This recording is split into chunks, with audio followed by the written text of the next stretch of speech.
روزایی بودش که به یادم میاد خوشحال بودنم، ولی اون روزا رفته و مزه خوشحالی یادم نیست.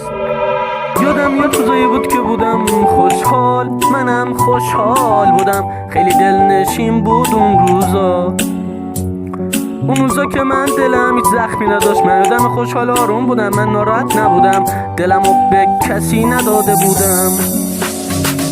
حالا من غمگین و بیقرار و داغونم، حالا من کسی ندارم، یه روز خوش و آروم ندارم.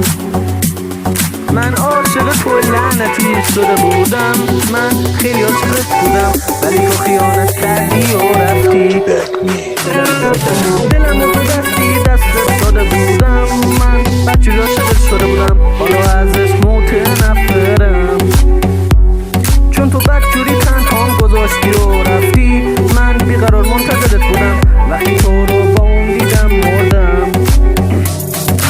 منو بدجوری نابودم کردی، منو اذیتم کردی، دلمو شکسته کردی.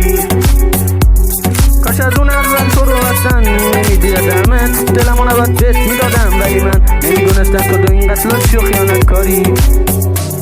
عاشق تو لعنتی شدم بود برام بزرگترین اشتباه زندگیم، ولی خب این که دل به کسی ندم بود برام یه درسی.